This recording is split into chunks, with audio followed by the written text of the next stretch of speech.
లోకేష్ ఎన్నికల ప్రచారానికి ముహూర్తం ఫిక్స్. యువగళం ముగిసింది, శంఖారావం మొదలైంది. ఈ నెల 11వ తేదీ నుంచి లోకేష్ సార్వత్రిక సమర శంఖారావం పూరిస్తున్నారు. వైఎస్ కుటుంబానికి సెంటిమెంటుగా మారిన ఇచ్చాపురంలో తొలి సభ నిర్వహించడం ద్వారా ప్రజలకు మరింత చేరువయ్యేందుకు సిద్ధమయ్యారు. ఇంతకీ ఆ శంఖారావం విశేషాలేంటో ఇప్పుడు చూద్దాం. సార్వత్రిక ఎన్నికలకు సమయం సమీపించింది. ఇప్పటికే రాజకీయ పార్టీల్లో ఎన్నికల వేడి ఎక్కువయింది. ఎక్కడ చూసినా అభ్యర్థుల ఎంపికలు, అలకలు, అసంతృప్తులు, బుజ్జగింపులు ఇలా రణరంగంగా మారింది. వైసీపీ అభ్యర్థుల జాబితాను ప్రకటించగా టీడీపీ పొత్తులో జనసేన, బీజేపీని కలుపుకొని జాబితా ప్రకటించేందుకు కసరత్తు చేస్తోంది. అభ్యర్థుల జాబితాల ప్రకటనలో వెనుకబడి ఉన్న ఎన్నికల ప్రచార విషయంలో మాత్రం టీడీపీ ఓ అడుగు ముందుకేసి నారా లోకేష్ ను బరిలో దింపింది.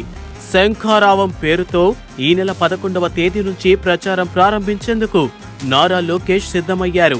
ఈ మేరకు టీడీపీ అధిష్టానం కూడా రూట్ మ్యాప్ ఖరారు చేసింది. టీడీపీ జాతీయ ప్రధాన కార్యదర్శి నారా లోకేష్ ఈ నెల 11 నుంచి శంఖారావం పేరిట ఎన్నికల ప్రచారం ప్రారంభించనున్నారు. ఈ మేరకు శంఖారావంపై రూపొందించిన ప్రత్యేక వీడియోను ఆ పార్టీ రాష్ట్ర అధ్యక్షుడు అచ్చెన్నాయుడు విడుదల చేశారు. ఉత్తరాంధ్ర నుంచి శంఖారావం ప్రారంభం కానుందని, యువగళం పాదయాత్ర జరగని ప్రాంతాల్లో దీని ద్వారా పర్యటించేలా ప్రణాళికలు ఉంటాయన్నారు. ప్రజలు, పార్టీ శ్రేణుల్లో చైతన్యం నింపడమే శంఖారావం లక్ష్యంగా తెలుస్తోంది.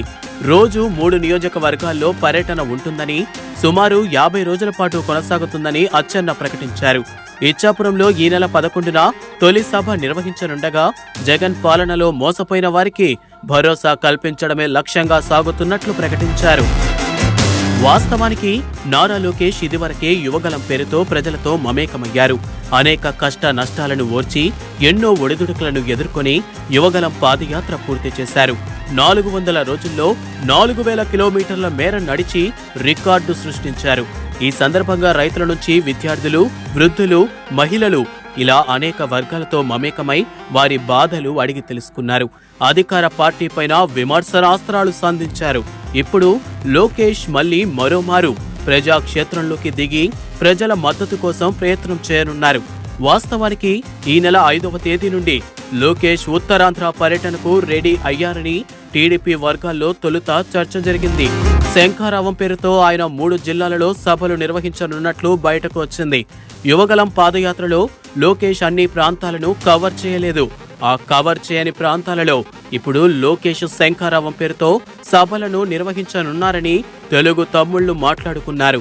ఆ క్రమంలోనే ఈ నెల 5వ తేదీన ఇచ్చాపురం నియోజకవర్గంలో లోకేష్ శంఖారావం సభను ప్రారంభిస్తారని, ఆపై 6వ తేదీన పాలకొండలో, 7వ తేదీన కురుపాం, పార్వతీపురం నియోజకవర్గాలలో లోకేష్ శంఖారావం సభలు పెడతారని అనుకున్నారు.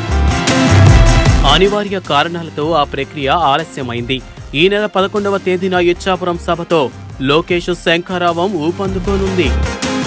ఇప్పటికే టీడీపీ అధినేత చంద్రబాబు రా కదలిరా సభలతో ప్రజలలోకి వెళుతున్నారు. మరోవైపు భువనేశ్వరి కూడా పరామర్శ యాత్రలను కొనసాగిస్తున్నారు.